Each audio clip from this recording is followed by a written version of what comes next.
Dans un monde de complexité en constante évolution, où suivre la norme est souvent considéré comme la voie la plus sûre, il existe un art caché, l'art d'être ce que certains pourraient appeler un fou.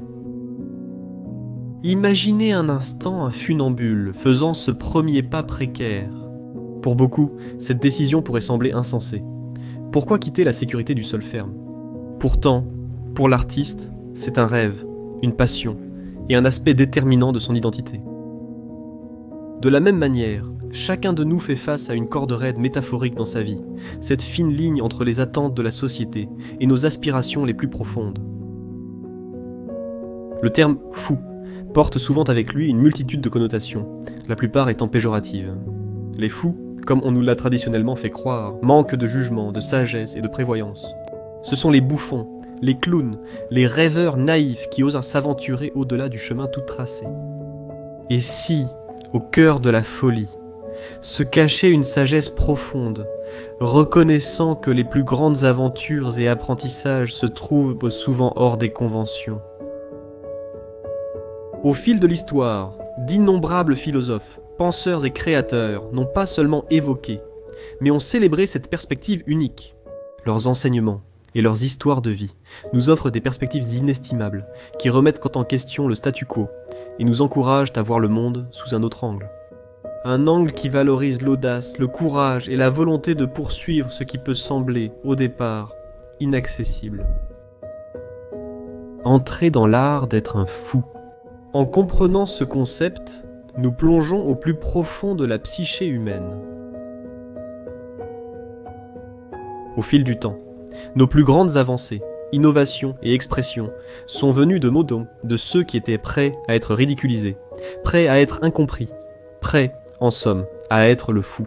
Des artistes qui ont introduit des mouvements d'avant-garde pour être aussitôt rejetés par leurs contemporains, aux scientifiques qui ont proposé des théories révolutionnaires bouleversant la sagesse conventionnelle. C'est leur résilience insensée et leur foi en leurs rêves qui ont tracé la voie à suivre.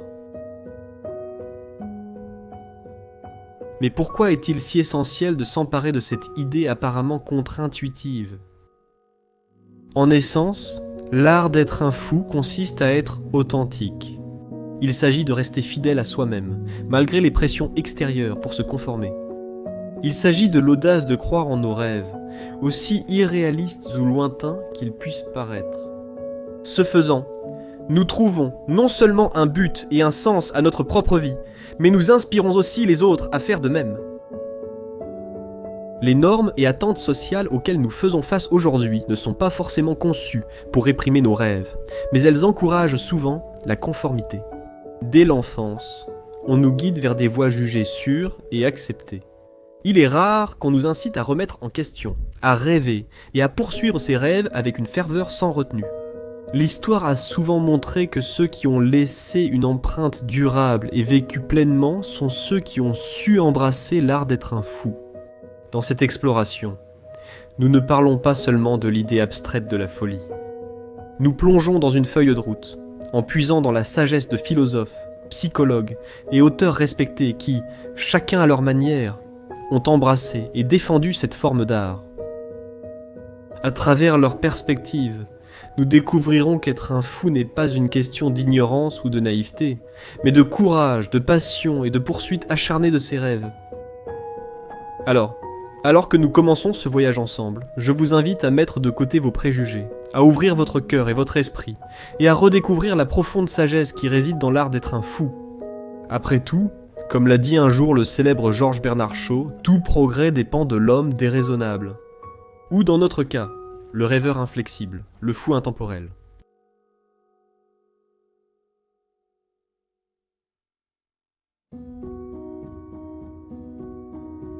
Dans la riche tapisserie des récits mythologiques, où Dieu, mortel et créature rejouent les drames éternels, un fil narratif unique apparaît, résonnant universellement à travers les cultures et les époques. C'est le concept renommé du voyage du héros de Joseph Campbell. Joseph Campbell, dans son ouvrage fondamental « Le héros aux 1000 visages », a plongé au cœur des mythes et des récits de cultures diverses pour en tirer une révélation saisissante. Sous les façades variées de ces récits se trouvait un monomythe, une structure narrative unique et universelle. C'était l'histoire du héros, un individu qui quitte ce qui lui est familier, affronte l'inconnu, fait face à des épreuves et revient finalement transformé. Ce voyage cyclique se retrouve dans des récits allant du Ramayana indien à l'Odyssée grecque, de l'histoire biblique de Moïse aux sagas modernes comme Star Wars. Mais où, pourrait-on se demander, le fou entre-t-il en jeu dans ce grand récit ? Dès le tout début du voyage du héros, le protagoniste endosse souvent le rôle du fou. Ce n'est pas un commentaire sur leur intelligence ou leur capacité, mais plutôt sur leur innocence, leur curiosité et leur volonté de plonger dans l'inconnu sans plan précis. Le fou n'est pas accablé par le poids du savoir et des conventions. Ils agissent par intuition, par le cœur et par une quête insatiable de découverte. C'est cette folie qui les pousse dans l'aventure. Prenez par exemple la figure de Luke Skywalker dans Star Wars. Au départ, il est un jeune fermier naïf, ignorant la force et l'univers. Il incarne le fou, prenant des risques, suivant un appel inconnu et entrant dans un monde dangereux. Et pourtant, c'est précisément cette naïveté, cette folie, qui lui permet d'entreprendre un voyage qui le transforme en Jedi, en héros. De même, dans de nombreux récits, le héros débute comme un individu naïf, souvent sous-estimé, ridiculisé ou ignoré par son entourage. Pensez à Bilbo Sackey dans le Hobbit de Tolkien, d'abord considéré comme rien de plus qu'un simple hobbit sans goût pour l'aventure. Pourtant, c'est justement cette innocence, cette touche de naïveté, qui rend son voyage si captivant et transformateur.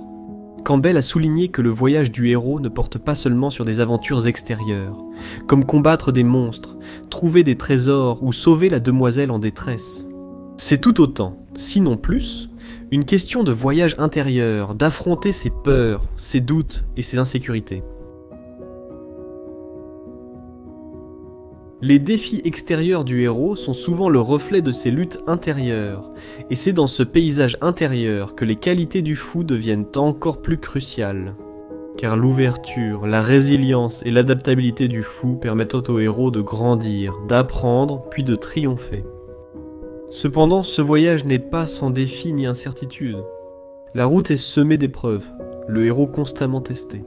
Ils font face à des tentations, affrontent leurs peurs les plus sombres et luttent avec leur propre identité. Mais c'est l'esprit indomptable du fou, sa capacité à se relever après chaque chute, à rire face à l'adversité et à voir le monde avec des yeux neufs et purs qui assure le retour et la transformation finale du héros. En essence, le fou est le point de départ, l'étincelle qui allume la flamme de l'aventure. Mais au fur et à mesure que le voyage se déroule, la frontière entre le fou et le héros commence à s'estomper. Car chaque héros a une part de fou, et chaque fou porte en lui le potentiel de devenir un héros. Et dans cette danse délicate entre l'innocence et la sagesse, entre la vulnérabilité et la force, réside le message profond du voyage du héros de Joseph Campbell, à savoir que chacun de nous, aussi fou que nous puissions paraître, porte en lui les germes de la grandeur, attendant le bon moment pour germer et nous transformer.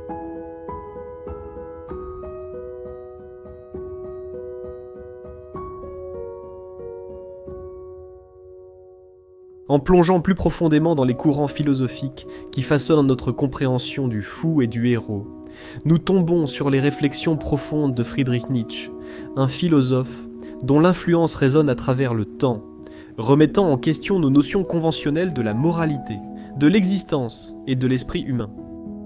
L'un des concepts les plus profonds et peut-être les plus mal compris de Friedrich Nietzsche est celui de l'Übermensch, souvent traduit par surhomme ou surêtre. Mais qu'est-ce que l'Übermensch ? En réalité, le surhomme de Nietzsche n'est ni supérieur physiquement ou biologiquement, ni une incitation à une hiérarchie dystopique. Au contraire, c'est un idéal, la représentation symbolique d'une personne ayant su dépasser ses doutes, les normes et valeurs héritées pour créer son propre sens et ses propres valeurs. Le surhomme se dresse comme un phare du dépassement de soi, une personne qui ose rêver au-delà des limites imposées par la société, la culture et même l'histoire. Il n'hérite pas simplement des valeurs, il les crée. Ils ne se contentent pas de vivre la vie, ils en définissent le but. Ce faisant, ils prennent inévitablement le risque d'être perçus comme des marginaux, des hérétiques ou même des fous. Dans son œuvre majeure, Ainsi parlait Zarathustra, Nietzsche écrit « Je vous enseigne le surhomme ». L'homme est quelque chose qui doit être dépassé. Qu'avez-vous fait pour le dépasser ? À travers ces mots, Nietzsche nous met au défi, chacun d'entre nous, de nous lancer dans la plus grande aventure qui soit, l'aventure du dépassement de soi. Ce voyage ne consiste pas à rejeter notre humanité, mais à transcender ses limites, à forger notre destin plutôt qu'à être enchaîné par le destin. Mais ce chemin vers le surhomme est semé d'embûches. Le simple fait de défier les normes sociales, de remettre en question la sagesse héritée et de chercher sa propre voie peut mener à l'isolement, au ridicule et à l'incompréhension. Pensez à Galilée osant rêver d'un univers héliocentrique dans un monde géocentrique, ou à Vincent van Gogh peignant des visions que le monde n'était pas prêt à voir. À leur époque, ils étaient vus comme marginaux, rebelles, voire fous. Pourtant, ils étaient des surhommes, à leur manière, car ils ont eu l'audace de défier, de rêver et de créer selon leurs propres termes. Nietzsche pensait que les structures sociales, valeurs et codes moraux auxquels nous tenons peuvent devenir des chaînes pour notre esprit. Le surhomme se libère de ces chaînes. Ils reconnaissent le vide, l'absence de sens inhérente à l'existence, et au lieu de désespérer, ils prennent sur eux de remplir ce vide avec leurs propres buts, leurs valeurs et leurs rêves. Être un surhomme, c'est donc embrasser le rôle du fou. C'est marcher sur le fil du rasoir, danser au bord du précipice de l'acceptation et du rejet social, risquer tout pour sa propre vision. Mais il s'agit aussi de reconnaître le pouvoir transformateur de la volonté, de comprendre que nous ne sommes pas de simples jouets du destin, mais des participants actifs dans la création de notre propre destinée.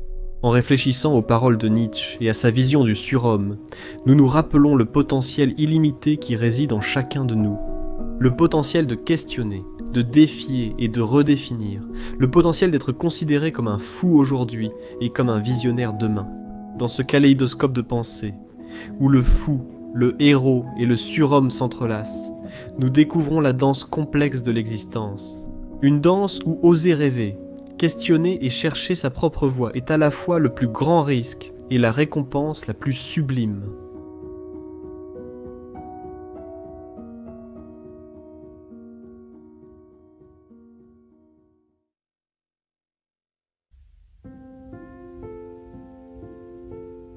En naviguant dans le labyrinthe de la conscience humaine, nous rencontrons les idées énigmatiques et profondes du psychiatre et psychanalyste suisse Carl Jung. Figure pionnière qui s'est aventurée au-delà des frontières de la psychanalyse conventionnelle, Jung a plongé profondément dans les domaines de la mythologie, de la spiritualité et de l'inconscient collectif pour explorer l'essence même de l'existence humaine. Au cœur de l'œuvre de Jung se trouvent les concepts de l'ombre et de l'individuation. Pour comprendre notre fou intérieur et son lien avec nos rêves et aspirations, il faut d'abord explorer ces profondeurs de conscience de soi et de transformation. L'ombre se cache souvent à la limite de notre conscience. Ce n'est pas une force sinistre ou une entité malveillante, mais plutôt, comme le décrit Jung, l'aspect inconscient de la personnalité que l'ego conscient ne reconnaît pas en lui-même. L'ombre est un réservoir de sentiments, de désirs et de souvenirs qui ont été refoulés, niés ou ignorés. Elle englobe tout ce que nous ne voulons pas accepter de nous-mêmes, nos peurs, nos faiblesses, et même des potentialités latentes. Pourquoi l'ombre est-elle importante quand on parle du fou ? Le fou, à bien des égards, est une manifestation de l'ombre.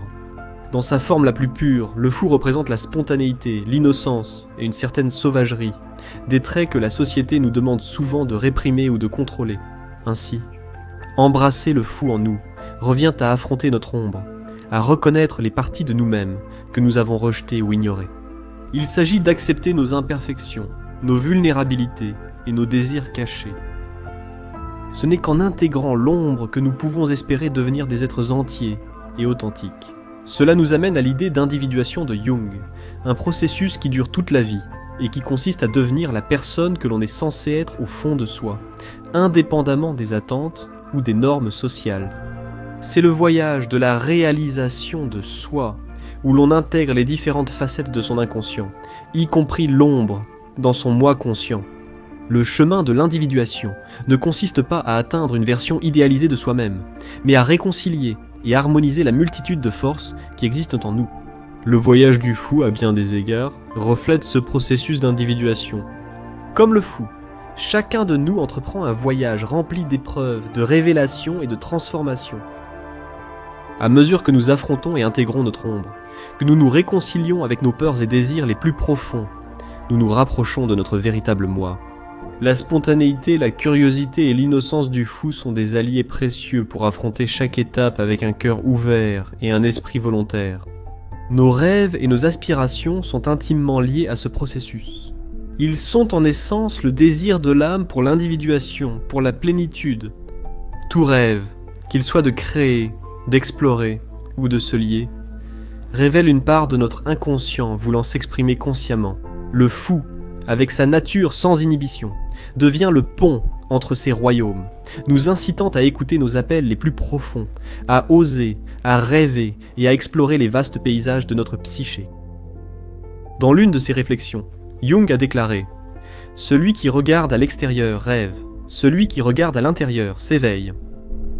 Cela résume l'essence de notre discussion. Pour vraiment comprendre et poursuivre nos rêves, nous devons tourner notre regard vers l'intérieur, embrasser notre fou intérieur et entreprendre le voyage de l'individuation. C'est un voyage dont la destination n'est pas un lieu, mais un état de plénitude, d'authenticité et de conscience de soi.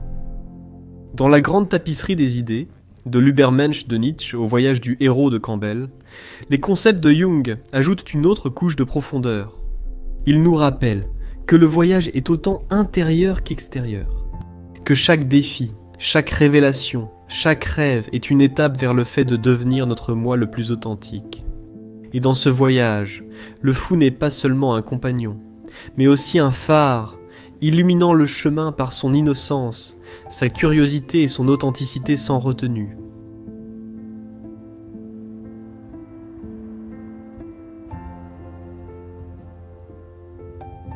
Dans le grand théâtre de la pensée philosophique, rares sont ceux qui ont dressé un portrait aussi vivant de la condition humaine que l'écrivain et philosophe franco-algérien Albert Camus. Camus, lauréat du prix Nobel, s'est confronté à des questions existentielles, dessinant une vision de la vie où le sens ne nous est pas donné, mais forgé de nos propres mains, au milieu de la vaste indifférence de l'univers. Au cœur de la philosophie de Camus se trouve le concept de l'absurde. Camus a décrit l'absurde comme le conflit entre notre désir de sens et l'apparente absence de sens de l'univers. Nous, en tant qu'êtres humains, sommes animés par une quête innée de but et de signification. Pourtant, l'univers, dans son immensité et son indifférence, ne semble offrir aucun sens inhérent. Cette tension, cette dissonance est l'essence de l'absurde. Plutôt que de considérer l'absurde comme une impasse nihiliste, Camus y voyait un commencement, une prise de conscience à partir de laquelle on pouvait construire une vie authentique. Dans le mythe de Sisyphe, Camus raconte l'histoire de Sisyphe, condamné à pousser un rocher en haut d'une colline pour l'éternité, le voyant toujours redescendre avant d'atteindre le sommet. Pour Camus, Sisyphe symbolise la condition humaine. Nos efforts et rêves paraissent futiles devant l'indifférence du cosmos, mais c'est en luttant contre l'absurdité que nous trouvons un sens. Les rêves, les aspirations et les quêtes sont essentiels à cette révolte. La société, avec ses structures et ses normes, nous impose souvent une certaine rationalité. Elle dicte des chemins qui promettent la stabilité, le respect et l'acceptation.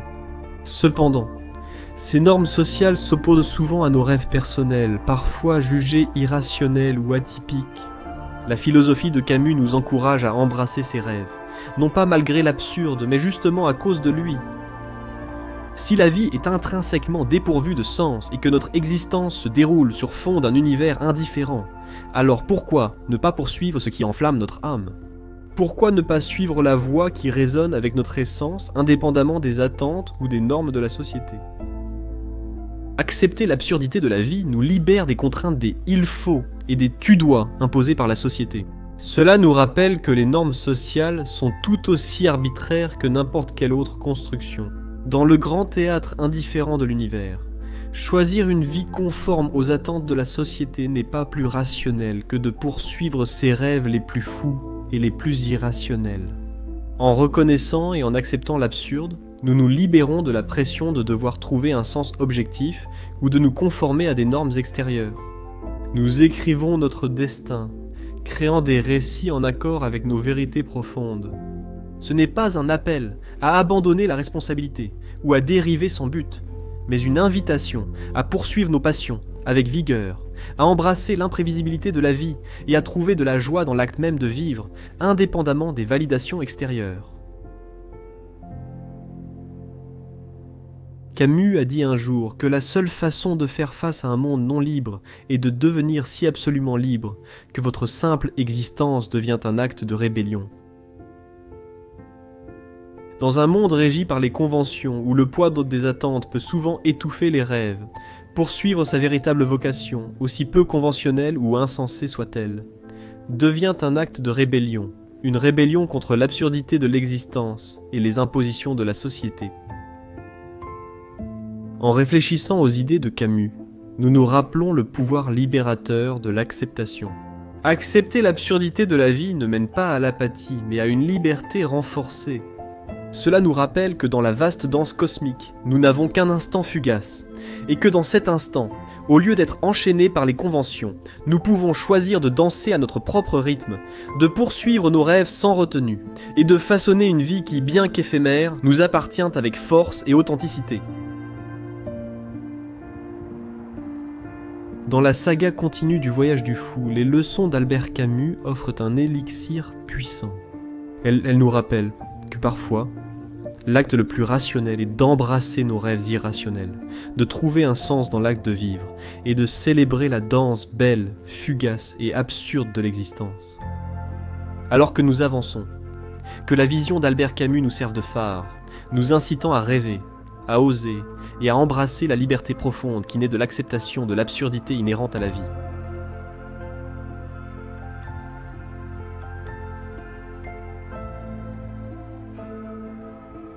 Le paysage littéraire de la Russie est vaste et riche, rempli de quêtes introspectives et de profonds dilemmes humains. Au milieu de cette grande tapisserie se dresse un colosse, Fiodor Dostoïevski. Ses romans sont de profondes explorations de l'âme humaine, abordant la moralité, l'existence, le mal et le bien. Pour naviguer dans l'exploration du fou par Dostoïevski, nous nous tournons vers l'un de ses personnages les plus énigmatiques et fascinants, le prince Mishkin de l'idiot. Mishkin, avec sa nature ouverte et son innocence désarmante, devient l'incarnation des vertus du fou et nous offre une fenêtre sur la vision de Dostoïevski, d'atteindre ses rêves par l'authenticité et l'innocence. À son retour dans la société animée de Saint-Pétersbourg après des années passées dans un sanatorium suisse, la candeur et la simplicité de Mishkin le font rapidement passer pour un idiot aux yeux de l'aristocratie russe. Pourtant, sa folie ne vient pas de l'ignorance, mais plutôt d'une innocence inébranlable et d'une empathie sans limite envers les autres. Son incapacité, ou peut-être son refus, de porter les masques sociaux et de participer à ces faux-semblants, le rend à la fois rafraîchissant et pour certains, pitoyable. L'innocence sans retenue de Mishkin, souvent perçue comme de la naïveté ou de la folie, devient sa façon unique de voir le monde. Alors que la société aura terminé par la tromperie, la jalousie et l'orgueil, Mishkin reste largement épargné par ses vices. Sa préoccupation sincère pour les autres, même envers ceux qui se moquent de lui ou lui font du mal, met en avant la force et la résilience qui découlent d'un cœur pur. Ses interactions, en particulier avec la tourmentée Nastasia Filipovna et le passionné Rogojin, mettent en lumière le pouvoir transformateur de la véritable compassion. Dans un monde dominé par des désirs égoïstes et des intentions cachées, l'innocence de Mishkin ressort clairement. Sa franchise, souvent considérée comme de la naïveté, lui permet de percer à travers les façades sociales. Il évite les jeux de surenchère ou de tromperie. Et bien que cela le place souvent dans des situations précaires, cela lui permet aussi de rester fidèle à lui-même, un phare d'authenticité, dans une mer de faux semblants. L'authenticité est une grande force. Pour Dostoïevski, il est clair que l'innocence et la naïveté, lorsqu'elles sont enracinées dans une véritable compréhension de soi, peuvent être plus puissantes que la ruse calculée ou la finesse sociale.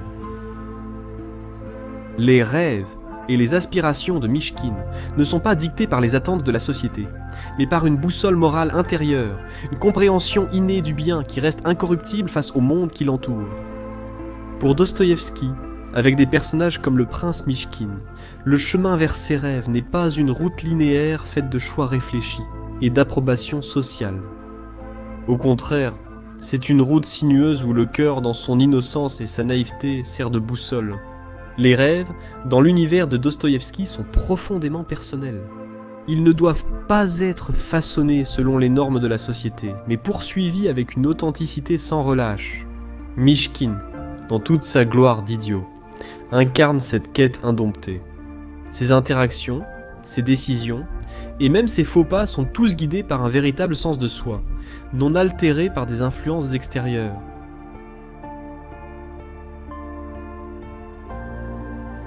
Dans un moment poignant, Mychkine remarque « La beauté sauvera le monde ». Ce n'est pas simplement un commentaire sur la beauté esthétique, mais une réflexion profonde sur la beauté de l'âme humaine, dans sa forme la plus brute et la plus authentique.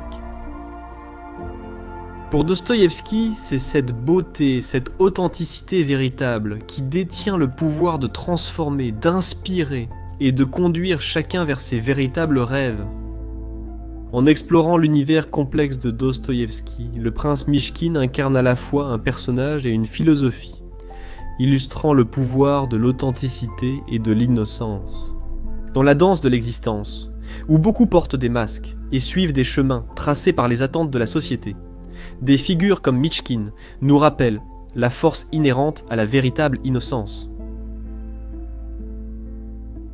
Dans notre exploration continue du voyage du fou, l'idiot de Dostoïevski ajoute une dimension profonde. Cela nous pousse à reconnaître le pouvoir transformateur de l'authenticité et à comprendre que, parfois, la sagesse la plus profonde se cache sous les apparences de la folie. Dans la poursuite des rêves, Dostoïevski semble murmurer à travers les pages de ses romans que ce ne sont pas les distinctions ou les validations sociales qui comptent, mais l'authenticité du voyage. Dans ce voyage authentique, avec ses épreuves, réside la vraie réalisation des rêves, peinte non par les couleurs du monde, mais par les nuances du cœur.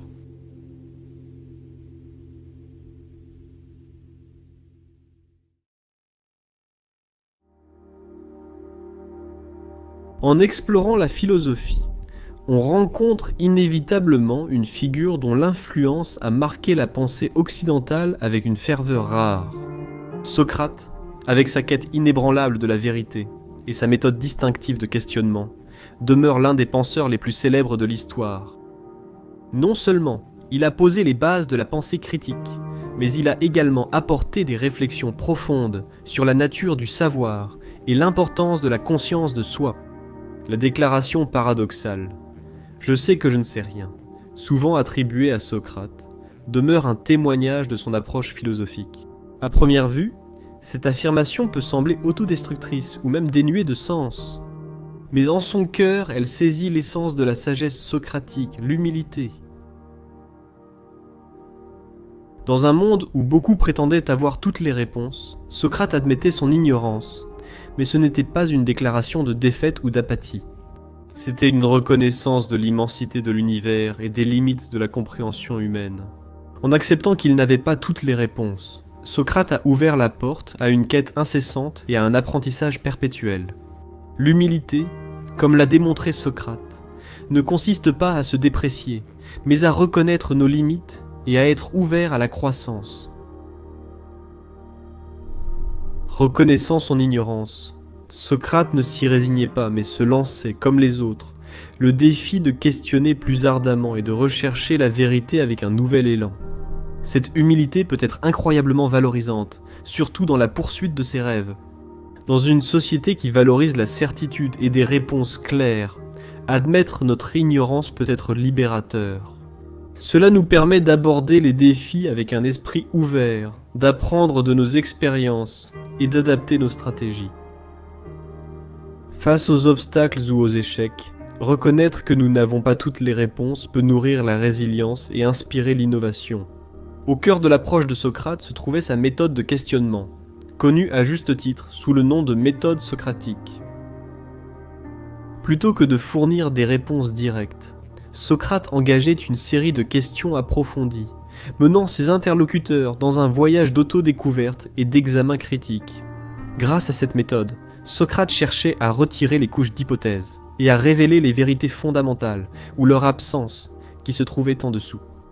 Cet interrogatoire incessant peut être profondément transformateur, surtout lorsqu'il s'agit des normes et conventions sociales. Dans notre parcours vers nos rêves, nous rencontrons souvent des attentes sociales et des chemins déjà tracés. Ces normes, bien qu'utiles parfois, peuvent aussi être restrictives, nous enfermant dans des rôles prédéfinis et étouffant nos véritables aspirations. Socrate, par sa méthode de questionnement, propose une solution. En questionnant ces normes, nous pouvons voir quelles conventions s'accordent avec nos rêves et lesquelles non. Nous pouvons déterminer quels chemins sociaux aident notre parcours et lesquels le freinent. Ce faisant, nous pouvons tracer notre trajectoire unique, véritablement en accord avec nos aspirations. Si la philosophie socratique était réduite à son essence concernant la poursuite des rêves, elle mettrait l'accent sur la conscience de soi, la pensée critique et la résilience. Suivre ses rêves, ce n'est pas emprunter un chemin tout tracé, mais créer sa voie en questionnant, apprenant et s'adaptant. L'humilité de Socrate nous rappelle que le chemin vers nos rêves n'est pas linéaire. Il est rempli d'incertitudes, de défis et de moments de doute de soi. Mais c'est en acceptant ces incertitudes, en reconnaissant nos limites et en avançant malgré tout, que nous grandissons réellement.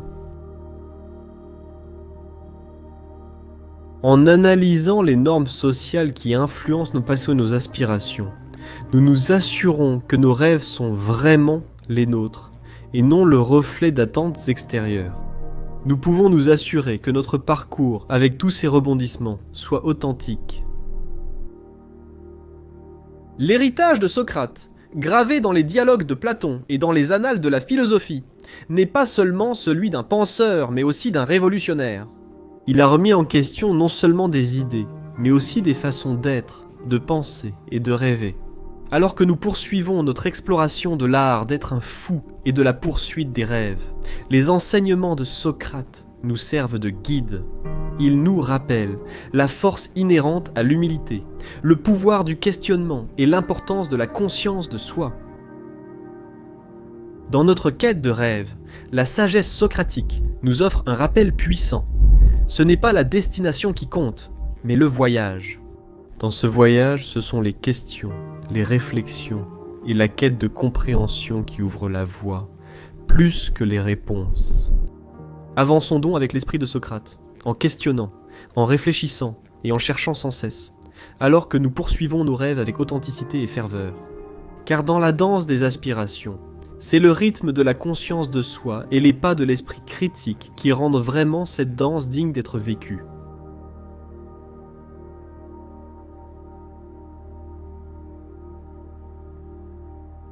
Parmi les voix profondes qui résonnent dans les couloirs de la psychologie et de la philosophie, celle de Viktor Frankl se distingue par une poignance particulière.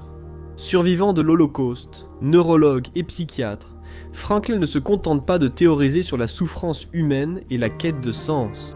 Il l'a vécu. Ses expériences dans les camps de concentration nazis l'ont amené à développer la logothérapie, une approche thérapeutique centrée sur la recherche de sens dans la vie.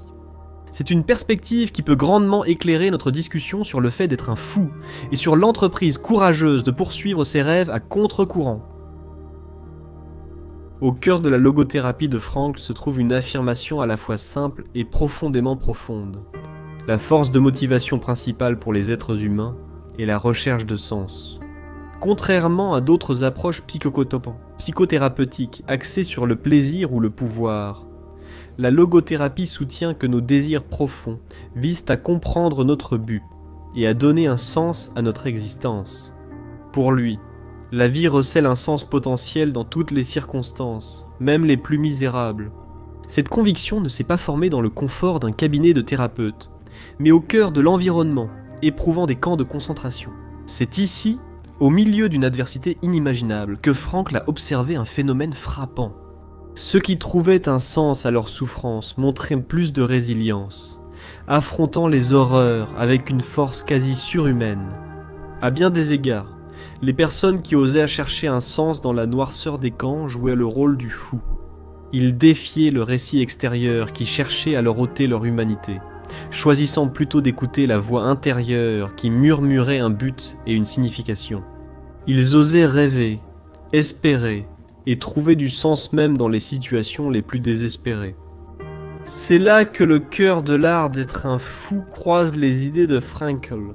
Poursuivre ses rêves demande souvent une folie similaire, l'audace de chercher un sens et un but personnel, malgré les circonstances extérieures ou les attentes de la société. Que ces pressions extérieures prennent la forme de normes sociales, de conditions défavorables ou de détracteurs extérieurs, le défi demeure. Rester fidèle à soi, privilégier le sens personnel aux dictats extérieurs. Frankl en a lui-même été l'exemple. Malgré les conditions déshumanisantes des camps, il s'est accroché au rêve de retrouver sa famille et de partager ses idées avec le monde. Il a mentalement conçu son œuvre majeure, découvrir un sens à sa vie, avec des bouts de papier et des moments de réflexion.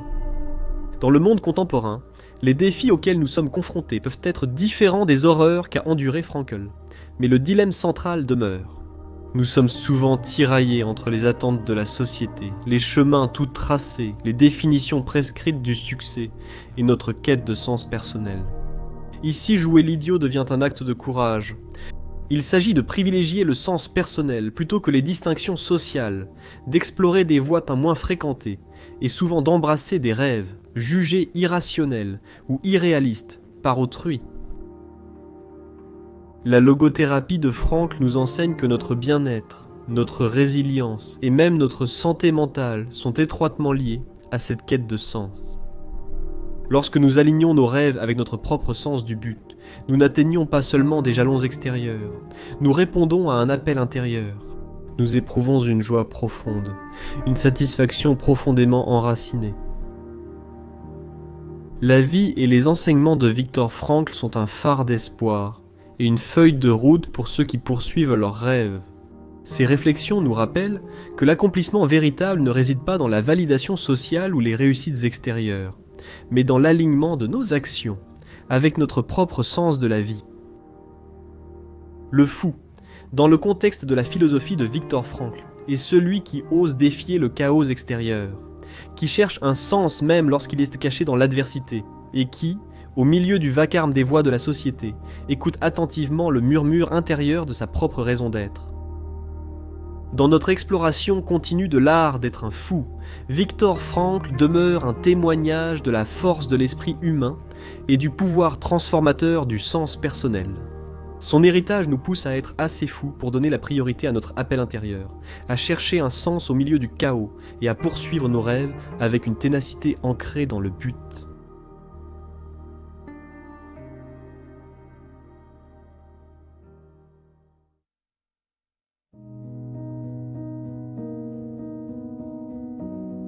Ralph Waldo Emerson, le philosophe, essayiste et poète américain du XIXe siècle, demeure une figure emblématique du transcendantalisme et de l'individualisme. Ses idées, exprimées de façon la plus vivide dans son essai « Confiance en soi », ont donc non seulement façonné la pensée américaine, mais ont aussi offert des perspectives inestimables sur la dynamique de l'autonomie personnelle, de la non-conformité et de l'esprit de poursuite des rêves. La philosophie d'Emerson enrichit notre exploration de l'art d'être un fou. L'essai Confiance en soi d'Emerson commence par une proclamation frappante. « Aie confiance en toi, chaque cœur vibre à cette corde de fer. » Au fond, cet essai est un appel aux armes pour que chacun fasse confiance à sa voix intérieure et à ses intuitions.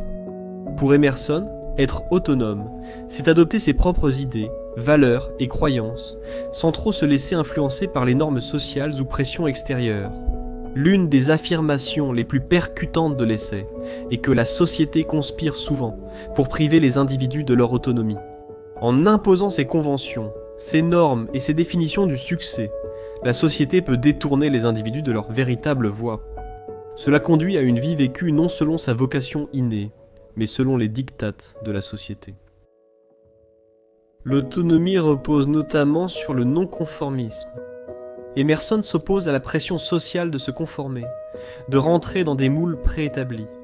Il écrit « Quiconque veut être un homme doit être un non-conformiste ». Par là, il ne suggère pas simplement la rébellion pour la rébellion, mais souligne l'importance de l'expression authentique de soi. Ce non-conformisme, dans le contexte de notre discussion, s'aligne étroitement avec la notion d'être un fou. Cela implique le courage d'être perçu comme différent, de risquer d'être qualifié d'excentrique ou de bizarre, et de suivre ses rêves même lorsqu'ils divergent des attentes de la société. Pour Emerson, cette folie est une vertu, non un défaut. Cela désigne l'engagement envers ses convictions plutôt qu'à la validation externe. Au cœur de la philosophie d'Emerson se trouve l'accent mis sur l'intuition. Il croyait que chaque individu possède une boussole intérieure, une lumière guide qui éclaire son chemin unique. Bien que la raison et la logique aient leur place, c'est cette intuition, ce pressentiment, qui devrait guider nos actions, en particulier lorsqu'il s'agit de décisions importantes dans la vie et de la poursuite de nos rêves. En poursuivant nos rêves, s'appuyer sur cette intuition peut souvent nous mener sur des chemins non conventionnels. Ce sont des chemins qui ne correspondent pas toujours aux normes de la société, des chemins qui peuvent sembler insensés aux yeux des autres. Pourtant, comme l'affirme Emerson, c'est précisément cette folie, cette confiance inébranlable en sa voix intérieure, qui peut mener à un véritable épanouissement et à des réalisations profondes. Lorsque nous examinons les idées d'Emerson sur l'autonomie dans le contexte de la poursuite des rêves, plusieurs enseignements en ressortent. Les rêves authentiques contre les impositions de la société. Souvent, ce que nous prenons pour nos rêves sont en fait des aspirations imposées par la société, façonnées par des récits extérieurs plutôt que par nos propres désirs. L'appel d'Emerson à l'autonomie nous pousse à l'introspection, à discerner lesquels de nos rêves nous appartiennent vraiment et lesquels ne sont que le reflet des attentes de la société. Suivre ses vrais rêves, c'est risquer de paraître fou, c'est s'aventurer dans l'inconnu, poussé non par la promesse des honneurs sociaux, mais par l'attrait de l'épanouissement personnel. L'insistance d'Emerson sur la non-conformité nous rappelle que ce risque, cette folie, en vaut la peine. Dans le parcours vers nos rêves, il y aura des carrefours, des moments de doute et des défis. Ici, l'accent mis par Emerson sur l'intuition sert de lumière guide. Cela nous rappelle de suivre notre boussole intérieure et de laisser nos sentiments et instincts guider notre chemin. La philosophie de Ralph Waldo Emerson offre une perspective rafraîchissante dans le monde d'aujourd'hui, où les pressions sociales et les validations extérieures éclipsent souvent les désirs et les intuitions personnelles. Ces idées sur l'autonomie sont un appel clair, nous incitant à embrasser notre individualité, à chérir nos rêves uniques et à les poursuivre avec une ferveur que les jugements de la société ne sauraient ébranler. Dans la danse des aspirations, il y aura toujours des voix extérieures, des mélodies qui cherchent à dicter nos pas et nos rythmes. Comme le dit Emerson, c'est notre mélodie intérieure, le rythme unique de notre cœur qui doit guider notre danse. Dans la poursuite de l'exploration de l'art d'être un fou, Emerson demeure un phare, illuminant les vertus de la non-conformité, la force inhérente à la véritable autonomie et le pouvoir transformateur de suivre ses rêves. Il nous invite à être assez fous pour nous faire confiance, à donner la priorité à notre voix intérieure et à nous lancer dans le voyage enchanteur de la poursuite authentique de nos rêves.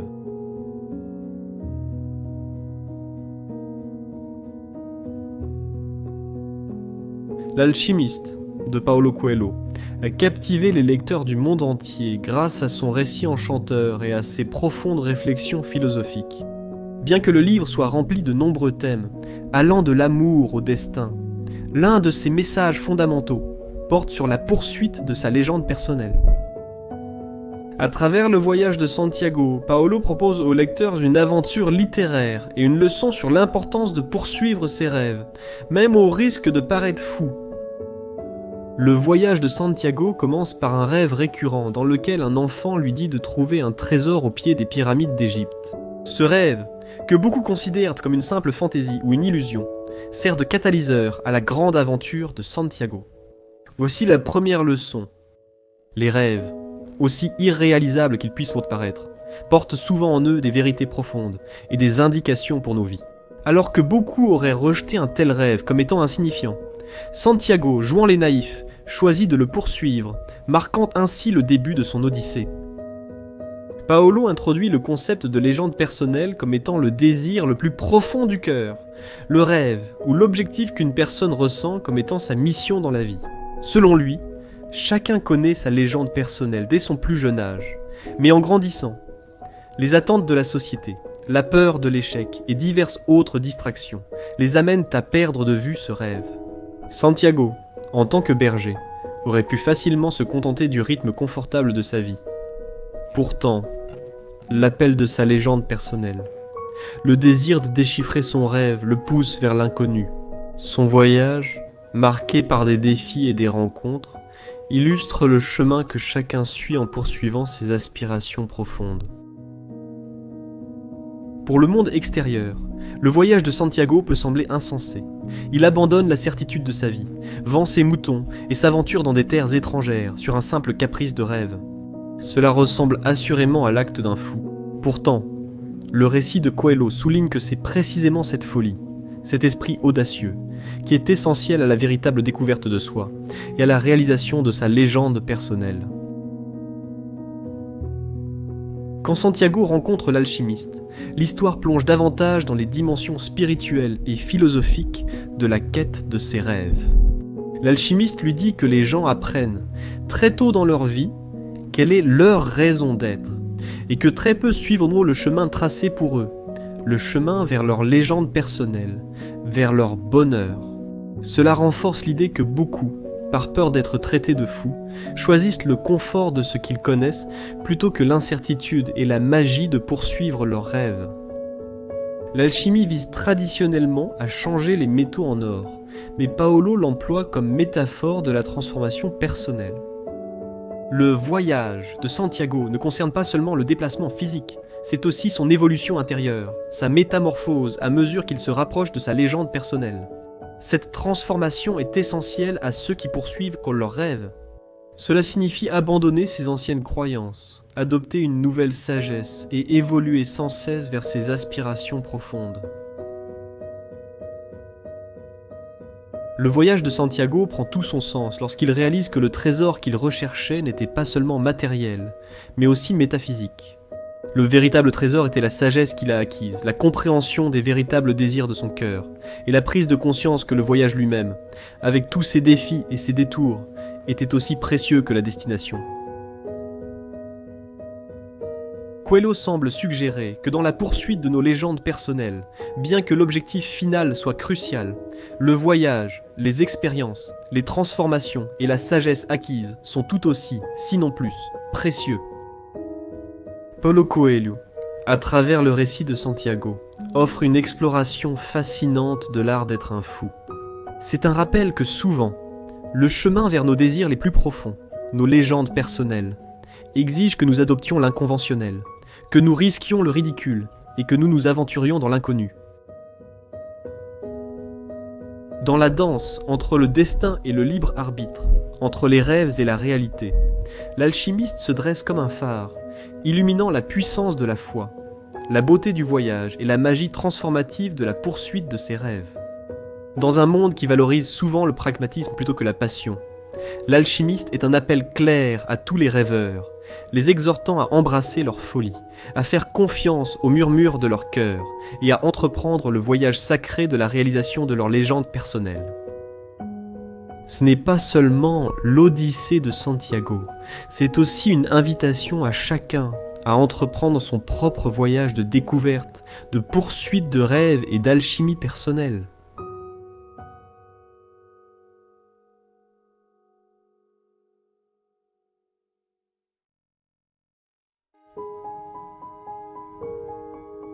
Dans cette exploration de la danse complexe entre les rêves et l'audace, entre la folie et l'accomplissement, nous avons parcouru les pensées de certains des penseurs et conteurs les plus profonds de l'histoire.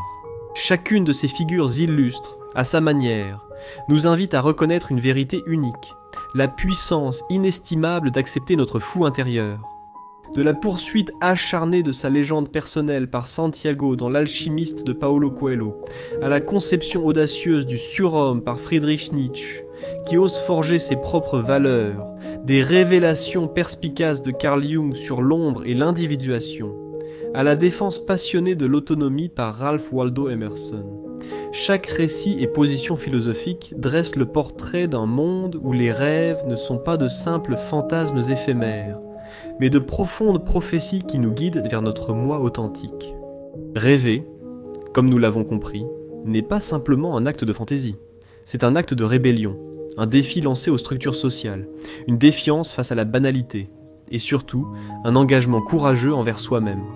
Oser rêver, c'est mener une révolution silencieuse contre le conformisme. Le fou, en chacun de nous, n'est pas un signe de naïveté ou d'ignorance, c'est plutôt un symbole d'audace, de la capacité à s'aventurer au-delà des horizons familiers et à plonger dans les vastes océans de l'inconnu. Le monde exige souvent de nous un chemin droit, une trajectoire prévisible remplie de choix sûrs et de décisions réfléchies. Cependant, comme le rappelle la profonde affirmation de Socrate, la véritable sagesse réside peut-être dans la reconnaissance de l'immensité de ce que nous ignorons, dans le questionnement des normes et dans la prise de conscience de la profonde liberté que cette humilité apporte. Elle nous accorde la permission d'être insensés, de remettre en question l'incontestable et de tracer nos propres chemins sur les sables du temps. Viktor Frankl, avec ses analyses incisives sur la logothérapie, éclaire encore davantage ce discours, révélant que nos désirs les plus profonds sont souvent liés à notre quête de sens. Cette quête, dans toute sa profondeur, exige souvent de nous le courage d'être insensés, de regarder au-delà de l'immédiat et du tangible, à la recherche de ce qui résonne véritablement avec le cœur de notre être. En essence, le fou n'est pas celui qui rêve, mais peut-être celui qui, par peur du ridicule ou de l'échec, réprime ses rêves. Car dans les rêves, nous trouvons non seulement l'espoir, mais aussi une direction, non seulement l'aspiration, mais aussi un but. Être fou, c'est avoir l'audace de croire en soi, de faire confiance au voyage, et de réaliser que le chemin, avec toutes ses courbes et ses détours, est aussi important que la destination. Alors que nous concluons cette odyssée à travers la pensée, la philosophie et le récit, emportons avec nous la tapisserie vibrante des idées que nous avons recueillies. Honorons le fou en nous, en reconnaissant sa puissance, sa sagesse et son courage sans égal. Car dans l'art d'être un fou réside l'art de vraiment vivre, de rêver, d'oser et de défier les limites qui nous enferment. Accueillez ce fou intérieur, car dans son étreinte réside la promesse d'une vie vécue en technicolore, riche de rêves, baignée de passion et guidée par un but.